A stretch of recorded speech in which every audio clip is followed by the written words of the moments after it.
Hello नमस्कार मेरे प्यारे साथियों, कैसे हैं आप सभी लोग। देखेंगे ट्रिग्नोमेट्री के पार्ट 4 में आपका हार्दिक स्वागत है। हमने ट्रिग्नोमेट्रिक एंगल्स के बारे में हमने जाना था कि रेडियन डिग्री किस टाइप से क्या होता है, और उस पर बेस को सवाल भी करे थे।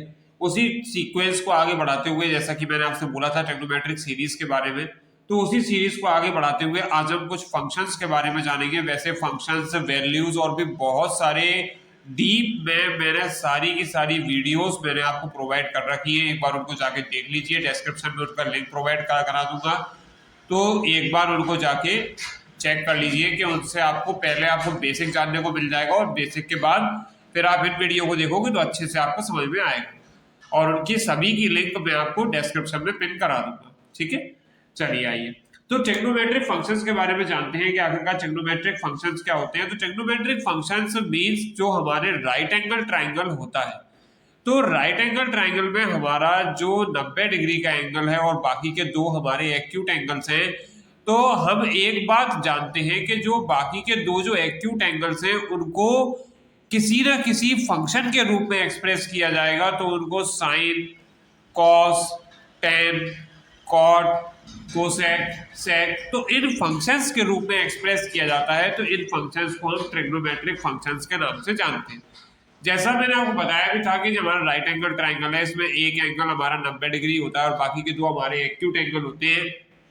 तो 90 के सामने वाली साइड हमारी जो कहलाती है वो हमारी हाइपोटेन्यूज कहलाती है, और जो हमारी परपेंडिकुलर जो साइड होती है वो हमारी, नॉर्मली सी बात है कि परपेंडिकुलर साइड है तो हमारी परपेंडिकुलर कहलाएगी। लेकिन परपेंडिकुलर साइड का मेजर रोल होता है ट्रिग्नोमेट्रिक फंक्शंस में। तो इसको हम कैसे याद रखेंगे कि जो हमारा गिवन जो एक्यूट एंगल है जिसको हम मेजर कर रहे हैं, तो गिवन जो एक्यूट एंगल है उसके सामने वाली साइड हमारी परपेंडिकुलर साइड कहलाती है, और जो 90 के एडजेसेंट वाली जो साइड होती है वो हमारी बेस कहलाती है। 90 के एडजेसेंट जो हमारी साइड बनेगी वो हमारी बेस कहलाएगी। चलिए आगे बढ़ते हैं, और हम इस बात में क्या जान सकते हैं। अब इसमें क्या होता है कि जैसे मैंने आपको उस वीडियो में मैंने आपको रेशोस बताए थे कि जैसे साइन थीटा जो हमारा होता है, साइन थीटा हमारा परपेंडिकुलर अपॉन हाइपोटेन्यूज। अब परपेंडिकुलर डिपेंड करेगा कि अपन एक्यूट एंगल कौन सा मेजर कर रहे हैं। उसके बाद कॉस थीटा हमारा बेस अपॉन हाइपोटेन्यूज होता है, एंड उसके बाद जो हमारा टेन थीटा होता है वो साइन थीटा और कॉस थीटा के रेशोस को कहते हैं। मीन से हमारा साइन थीटा अपॉन में कॉस थीटा, और इसको अगर मैं लिखूंगा तो जाएगा परपेंडिकुलर अपॉन बेस। कोसेक हमारा साइन का अपोजिट होता है, कॉस हमारा सेक का अपोजिट होता है, टेन हमारा कॉट का अपोजिट होता है। तो ये सारे के सारे रेशोस मुझे याद रखने, ठीक है। आगे बढ़ते हैं। अब मैं अगर आपसे बोलूं कि यहाँ पे मुझे अब जो रेशोस है तो इन रेशोस की कुछ ना कुछ वैल्यूज होंगी, उसकी भी लिंक मैं आपको डिस्क्रिप्शन में पिन करा दूंगा। तो आप देखेंगे कि हमारा जो ट्रिग्नोमेट्रिक जो रेशोस है, सबसे पहले हम 30 के निकालते हैं, फिर हम 45 के निकालेंगे। एक दो इंपॉर्टेंट है, उसके बाद तो आप सिमिलरिटी के बेस पे आप उसको अपन वैसे ही फॉलो कर सकते हैं। चलिए सबसे पहले हम जानते हैं कि ट्रिग्नोमेट्रिक रेशोस ऑफ 30 डिग्री, और 30 डिग्री और डिग्री को अगर रेडियन में कन्वर्ट करेंगे तो हमने सीखा था कि डिग्री को रेडियन में कन्वर्ट करने के लिए पाई अपॉन 180 का मल्टीप्लाई करते हैं। तो सबसे पहले तो हम जानते हैं ट्रिग्नोमेट्रिक रेशोस हम सभी के जानते हैं, लेकिन 30 डिग्री एंगल के साथ में ऑफ 30 डिग्री या फिर पाई अपॉन 6। सबसे पहले तो मैं एक डायग्राम बनाता हूँ इसके लिए, क्योंकि डायग्राम बहुत जरूरी है। तो यहाँ में क्वाड्रेंट्स या फिर हम एक्सिस भी इसको कह सकते हैं, तो मैंने वो ड्रॉ कर लिया। ये आपका ओरिजिन है, और ये आपका एक्स एक्सिस है, ये आपका वाई एक्सिस है, ये एक्स एक्सिस, ये वाई एक्सिस। अब मैंने क्या किया कि एंगल मैंने बनाया 30 डिग्री का, क्योंकि मुझे 30 डिग्री ही चाहिए। तो एक मैंने एंगल कंस्ट्रक्ट कर लिया 30 डिग्री का, ये मैंने पी नेम लिख दिया इसका। तो ये जो पीओ एक्स है मैंने ये कितने का बना लिया 30 डिग्री का, और इसी की इमेज बनाते हुए इसी का मैंने जस्ट जितना ऊपर ये है उतना ही नीचे मैंने बनाते हुए 30 का मैंने नीचे भी एंगल बना लिया। ये मैंने क्यूओ एक्स नाम से मैंने एंगल बना लिया। अब क्या होगा कि मैं अगर यहाँ पे राइट एंगल ट्राइंगल अगर कंप्लीट करता हूँ इस टाइप से, तो ये आपका डायग्राम कंप्लीट हो जाएगा, और यहाँ पे नाम लिख देता हूँ एम। तो सबसे पहले तो मैंने क्या किया कि पीओ एक्स मैंने बना लिया, पीओ एक्स मैंने बना लिया, कितने का बना लिया 30 डिग्री का। अब बड़े ध्यान सुनिएगा मेरी बात, पीओ एक्स बना लिया और जहां मैंने क्यूओ एक्स बना लिया, क्यूओ एक्स भी मेरा 30 डिग्री का है, तो दोनों 30 30 के हो जाएंगे। क्लियर। और उसके बाद में मैंने क्या किया कि पीएम परपेंडिकुलर खींच दिया क्यूएक्स पे, सॉरी ओएक्स पे, पीएम मेरा परपेंडिकुलर है ओएक्स पे। अब मैंने क्या किया कि पीएम को मैंने आगे बढ़ाया और इस प्रकार से मैंने आगे बढ़ाया कि वो आपके जो ओक्यू लाइन थी, या फिर आप ऐसे कह सकते हैं कि हाँ ओक्यू कह सकते हैं, नो इशू, ओक्यू लाइन थी उसको क्यू पॉइंट पर जाके मिलेगा। यहां लिखिए नो एट सच इशू। चलिए आगे बढ़ते हैं। तो यहां मुझे आप इतना सा बताइए कि अगर मैं आपसे बोलूं कि ये 30 एंगल, ये 30 एंगल, अब ये बड़ी समझने वाली बात है कि ये 30 डिग्री और ये 30 डिग्री, तो 30 और 30 मिलके कितना हो जाएगा, 60 डिग्री हो जाएगा। और ये अगर 60 डिग्री हो जाएगा तो मुझे पता है कि ये 90 है, ये 30 है, और 90 और 30 किसी भी ट्राइंगल के तीनों एंगल का सम 180, तो ये भी कितना हो जाएगा, 60 डिग्री हो जाएगा। इसी प्रकार से मैं यहाँ पे देखूंगा तो ये भी कितना हो जाएगा, 60 डिग्री हो जाएगा। तो एक बात तो मेरी समझ में आ रही है कि जो आपका P O X angle triangle है वो आपका इक्विलेटरल ट्राइंगल है, क्योंकि तीनों 60-60 के बन रहे हैं। तो ये हमारा एक इक्विलेटरल ट्राइंगल हमारा बन गया। और हमने जैसे कोऑर्डिनेट ज्योमेट्री में पढ़ा था कि पी हमारा कुछ ना कुछ कोऑर्डिनेट्स रखेगा, तो पी के हमारे जो कोऑर्डिनेट्स हैं वो हमारे एक्स कॉमा वाई, मींस हमारी ये जो एक्स एक्सिस पे जो डिस्टेंस है इसकी जो एक्स है, और वाई एक्सिस पे जो दूरी है ये इसकी वाई। क्लियर। अब मैं अगर आपसे बोलूं कि जो ओपी है, ओपी हमारा रेडियस वेक्टर है, और तो रेडियस वेक्टर को हम आर से शो करेंगे, मतलब ओ और पी के बीच की जो डिस्टेंस है वो हमने आर मान ली। अब बड़े ध्यान से देखिएगा कि मैंने अगर आपसे बोला कि पीएम जो है अगर मैं इसको लिख दूं, क्या ये आपका आधा पी क्यू के इक्वल होगा? तो आप बोलेंगे कि ये देखिए ये पी क्यू है, तो पी क्यू को अगर आधा करोगे स्वाभाविक बात है कि पीएम आएगा। और जो हमारा पी क्यू है, क्योंकि ये आपका एक इक्विलेटरल ट्राइंगल है तो सभी साइडें इक्वल होगी, तो जो हमारा पी क्यू है, ये यहाँ पे आप क्यू लिख लीजिए, तो हमारा जो पी क्यू है वो हमारा ओपी के इक्वल होगा।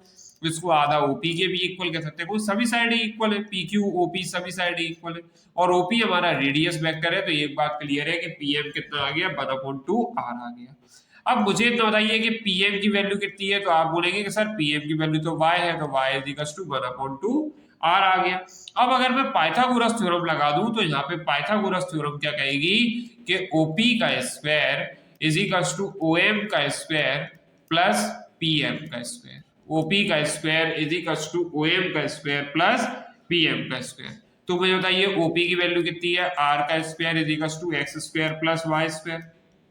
मैं यहाँ से अगर एक्स स्क्वायर की वैल्यू निकाल लूं तो यहाँ से कितना आएगा, R square minus Y square, R square minus Y square, और वाई की वैल्यू ऊपर लिखी है, वाई की वैल्यू कितनी है 1/2 आर या r/2 का स्क्वायर।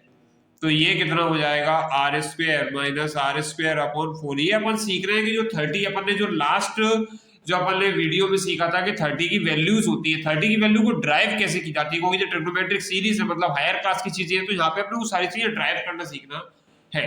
तो यहाँ पे कितना हो जाएगा, 4r square minus R square, तो ये हो जाएगा 3r स्क्वायर अपॉन 4। तो यहाँ से 3r स्क्वायर अपॉन 4 अगर होगा तो यहाँ से x की वैल्यू कितनी आ जाएगी, तो x की वैल्यू आ जाएगी √3r अपॉन में 2, √3r अपॉन में 2। क्लियर। तो यहाँ पे बड़े ध्यान से देखिए कि x की वैल्यू कितनी आ गई, √3r अपॉन 2, y की वैल्यू 1/2r, और r तो अपना r है ही। चलिए अब ये चीजें अपन ने क्यों सीखी और इनसे अपना क्या बेनिफिट है और इनसे अपन सारी वैल्यूज कैसे निकाल सकते हैं वो अपन देखते हैं। जैसे मैं आपके लिए बोलूं कि 1 मिनट रुकिए,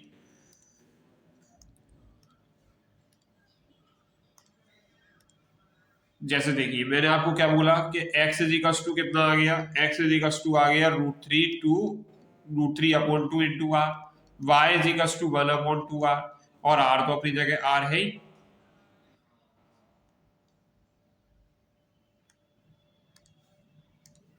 r अपनी जगह r है ही, उसमें कोई इशू नहीं।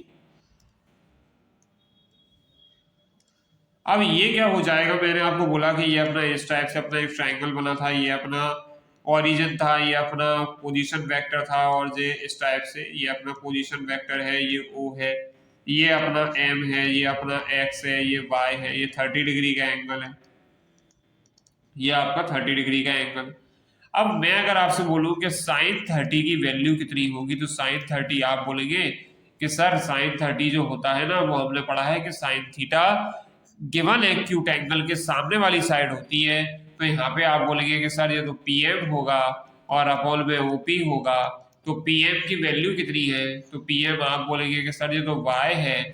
ओपी की वैल्यू कितनी है, तो आप बोलेंगे कि आर है। लेकिन आप जानते हैं कि y की वैल्यू 1/2r है और r से r कट जाएगा, तो ये कितना आ जाएगा 1/2।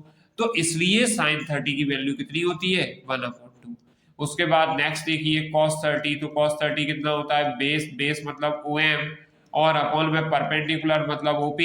तो ये कितना हो जाएगा x अपॉन में r, और x की वैल्यू कितनी है हमारी पास √3/2 इंटू r। ऐसे आप सारी वैल्यूज ड्राइव कर सकते हो और ड्राइव करना भी है, क्योंकि चीजें हमें नई नई सीखना है तभी मतलब है। तो tan 30 की वैल्यू निकालेंगे तो tan 30 कितना हो जाएगा, tan 30 हो जाएगा y अपॉन x, और y की वैल्यू कितनी है 1/2r, और x की वैल्यू है √3/2r, मतलब यहाँ पे रह जाएगा √3r और ऊपर पहुंच जाएगा 2।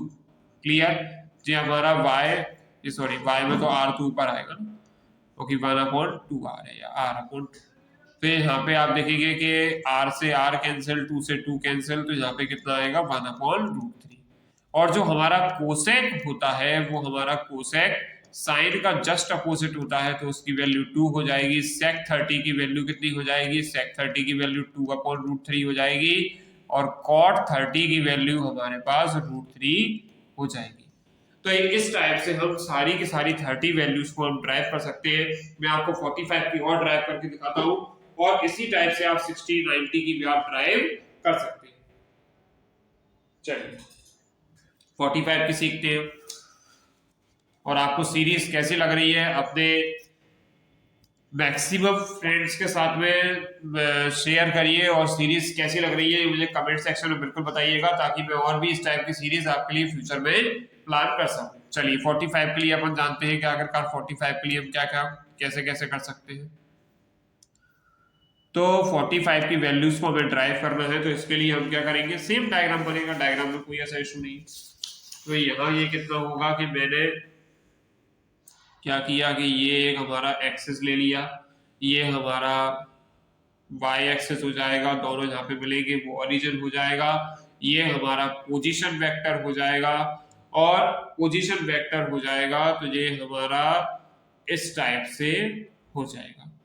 तो ये हमारा होगा, तो यहाँ पे p मान लीजिए, तो ये आपका पोजीशन वेक्टर है, इसके कोऑर्डिनेट्स x, y है, और x, y है, तो मतलब ये y है, ये x है, ये 45 डिग्री के एंगल पे है, क्योंकि ये 45 ड्राइव करना है, ये 90 है।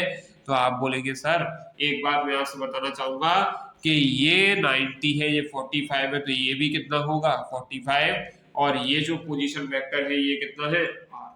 क्लियर। अब मैं एक बात जानता हूं कि पाइथागोरस थ्योरम से r = x² + y², यहां अगर मैं आपसे बोलूं कि हमारा जो, इसको अगर मैं नाम m रख दूं, तो हमारा जो POM ट्राइंगल होगा यहाँ पे वो आइसोसेल्स ट्राइंगल होगा। और क्यों होगा, क्योंकि हमारे दो एंगल इक्वल हो गए, और इक्वल एंगल के अपोजिट साइडें भी इक्वल होती है, तो इसके हमारा y आ रहा है, इस एंगल के अपोजिट x आ रहा है, मींस x = y। तो यहाँ पे आप बोलेंगे कि x की जगह y रख दो, तो अगर मैं यहाँ पे x² और y की जगह पे x रखता हूँ तो ये 2x² हो जाएगा, और 2x² होगा तो r √2x हो जाएगा, और r √2x होगा, तो फिर मैं यहाँ पे sin 45 की वैल्यू निकालूंगा, तो आप बोलेंगे कि सर y/r आएगा। y तो अपनी जगह लिखा ही है, y की जगह कितना आएगा x आ जाएगा, y की जगह x आ जाएगा, और यहाँ पे अगर r की वैल्यू निकालूंगा तो कितनी आएगी √2x। तो ये कितनी आ जाएगी √2x, तो x से x कट जाएगा तो 1/√2। और उसके बाद में यहाँ पे अगर cos 45 की वैल्यू निकालिएगा, तो cos 45 की वैल्यू कितनी आएगी, y x/r आएगी, क्योंकि बेस अपॉन हाइपोटेन्यूज, x तो अपनी जगह x रहेगा, और जब हमारा √2x रहेगा, x से x कट जाएगा, तो ये कितना आ जाएगा 1/√2। अब ये अगर 1/√2 है, तो tan 45 कितना होगा, tan 45 हमारा होगा tan 45 हमारा होगा y अपॉन एक्स, या अपन सिंपल उसको साइन अपॉन कॉस भी करके अपन चेक कर सकते हैं। अब ये क्या हो जाएगा y अपॉन एक्स, तो आप बोलेंगे कि सर यहाँ तो आप x लिख दो और यहाँ पे तो x यहाँ पे है ही, तो ये कितना हो जाएगा 1, और सिंपल अपने को दिख भी रहा है। और कोसेक 45 तो हम इसका अपोजिट कर देंगे, सेक 45 के लिए इसका अपोजिट कर देंगे, दोनों हमारा √2 आएगा, और जो tan 45 होगा वो हमारा 1 होगा। तो इस टाइप से वैल्यूज ड्राइव भी की जा सकती है और ये हमें सीखना भी है। उसके बाद सेम आप 60 का करके देख सकते हैं, 90 का करके देख सकते हैं, 0 का करके देख सकते हैं। इस टाइप से हम सारी वैल्यूज ड्राइव कर सकते हैं। अब आइए कुछ सवालों के थ्रू हम इन सारी बातों को जानते हैं कि हमने जो अभी वैल्यूज हमने पढ़ी अब इनको सवालों में कैसे कैसे यूज करना है। आइए कुछ सवालों के थ्रू देखते हैं। तो फर्स्ट क्वेश्चन क्या है हमारे पास, फर्स्ट क्वेश्चन देखते हैं। फर्स्ट क्वेश्चन है मेरे पास कि यदि a = 30 डिग्री हो तब मेरे को sin 3a = 3 sin a minus 4 sin cube a। आपने जो sin 3a का फॉर्मूला याद किया होगा, लेकिन अभी हमसे वेरीफाई करने को कह रहा है कि अगर आपकी वैल्यूज अगर सही है तो इसको आप वेरीफाई करके दिखाइए। तो वेरीफाई करने का क्या तरीका है कि हम LHS और RHS आपस में इक्वल कर दें। तो LHS कितना है, sin 3a, तो यहाँ पे आप बोलेंगे कि सर यहाँ पे a की जगह तो हमें 30 दिया है, तो 3 × 30 कितना हो जाएगा, 90 डिग्री हो जाएगा। और RHS अगर आपको दिया है तो RHS कितना होगा, 3 sin a minus 4 sin cube a। तो ये हो जाएगा 3 sin a की वैल्यू कितनी है 30 degree, minus 4 sin cube 30 degree. अब यहाँ अगर मैं आपसे बोलूँ तो sin 30 की वैल्यू होती है 1/2 और 4, और ये कितना हो जाएगा 1/2 का होल क्यूब, तो ये हो जाएगा 3/2। ये sin 90, सॉरी बाय मिस्टेक गलत लिखा हो गया, ये हमारा sin 90, और sin 90 की वैल्यू कितनी होती है 1 होती है। तो ये हो जाएगा 3/2 माइनस 4 × 1 और 2 का क्यूब 8, तो 3/2 माइनस 1/2, तो ये कितना हो जाएगा 2/2, और 2/2 मीन्स 1। तो हमने एक बात देख ली कि LHS भी हमारा किसके इक्वल आ रहा है, RHS के, और LHS अगर RHS के आ रहा है तो ये हमारा वेरीफाइड होगा। इसका स्क्रीनशॉट ले लीजिए, फिर नेक्स्ट देखते हैं। इसी टाइप से हमारे सिंपल सिंपल सवाल हमारे बनते हैं। अब देखिए जैसे नेक्स्ट हमसे सवाल कह रहा है, नेक्स्ट क्या कह रहा है हमसे, सेकंड क्वेश्चन हमसे कह रहा है कि 3 sin square 30 plus 2 tan square 60 minus 5 cos square 45 degree. तो आप बोलेंगे कि sin 30 की वैल्यू तो 1/2 होती है, स्क्वायर करने को बोल रहा है तो स्क्वायर कर दो। tan 60 की वैल्यू √3 होती है, स्क्वायर करने को कह रहा है स्क्वायर कर दीजिए।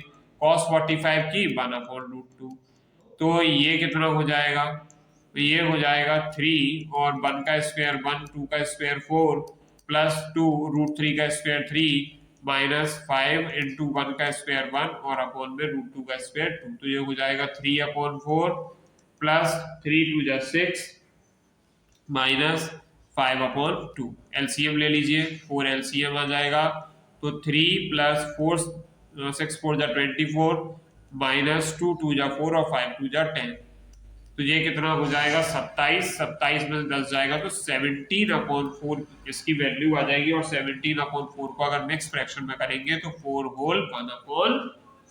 तो इस टाइप से हमें सवाल हमें यूज मतलब जो वैल्यूज है इस टाइप का ऐसे हम इसको यूज कर सकते हैं। चलिए एक और करवाता हूं मैं आपको। तो आपको सीरीज में मजा आ रहा है कि नहीं आ रहा, आपने कमेंट में बिल्कुल बताइएगा, और कोई भी आपका डाउट हो तो वो भी आप कमेंट सेक्शन में ड्रॉप कर सकते हैं। और जो भी लिंक्स में प्रोवाइड करूंगा आपको डिस्क्रिप्शन बॉक्स में, तो डिस्क्रिप्शन बॉक्स में लिंक्स में आप एक बार जाके देख लीजिए, ताकि जो प्रीवियस जो छोटे छोटे जो हमारे कॉन्सेप्ट्स रहते हैं जो ट्रिग्नोमेट्री के हमने सीखे थे वो एक बार आपके रिफ्रेश हो जाएंगे। चलिए एक छोटा सा सवाल और करते हैं। थर्ड क्वेश्चन क्या है हमसे, थर्ड क्वेश्चन कह रहा है कि आपको प्रूव करके देना है 4 cot square π/3 plus sec square π/6 minus sine square pi upon 4, इन सब की वैल्यू जब आप सॉल्व करेंगे तो 2 होल 1/6 आएगा। तो आप मुझे इतना बताइए कि कॉट पाई अपॉन 3, कॉट मतलब आपका tan का opposite, pi upon 3 means 180 upon 3, और 180 अपॉन 3 अगर आप करेंगे तो आप बोलेंगे तो 60 डिग्री होता है। तो कॉट 60 की वैल्यू कितनी होती है 1/√3, तो 1/√3 का स्क्वायर कर दीजिए, प्लस sec 60, तो sec 60 मींस cos 60, तो cos 60 की वैल्यू कितनी होती है हमारी 1/2, उसका इनवर्स करेंगे तो कितना आएगा, सॉरी cos 60 की होती है हमारी √3/2, और उसको अगर अपोजिट करेंगे तो आएगा 2/√3, और इसका स्क्वायर कर देंगे। साइन पाई अपॉन 4 मतलब साइन 45, साइन 45 की 1/√2, तो ये कितना हो जाएगा हमारा 4 इंटू 1/3 प्लस 4/3 माइनस 1/2, 4/3 कितना हो जाएगा 8/3, 8/3 माइनस 1/2, तो ये 3 और 3 2 जाए 6 हो जाएगा, तो 3 2 जा 6, तो 2 8 जा 16 माइनस 2 3 जा 6, तो यहाँ पे 3 अगर आप कर देंगे तो जाएगा 13/6, और अगर मिक्स फ्रैक्शन में कन्वर्ट करोगे तो 2 होल 1/6, यही हमें प्रूव करना था। तो आई होप आपको ये हम वैल्यूज ड्राइव कैसे करते हैं आपको समझ में आया होगा। मैक्सिमम अपने फ्रेंड्स के साथ में शेयर करिए, क्योंकि ये बहुत यूजफुल आपकी ट्रिग्नोमेट्री की सीरीज मैंने स्टार्ट की है और इसको अपन एंड तक लेके जाएंगे, और मैक्सिमम इसमें अपने फ्रेंड सर्कल में या जो भी ट्रिग्नोमेट्री है जो भी आपके सीरियस है उन तक ये वीडियो पहुंचाइए। मिलते हैं नेक्स्ट वीडियो में, थैंक यू सो मच।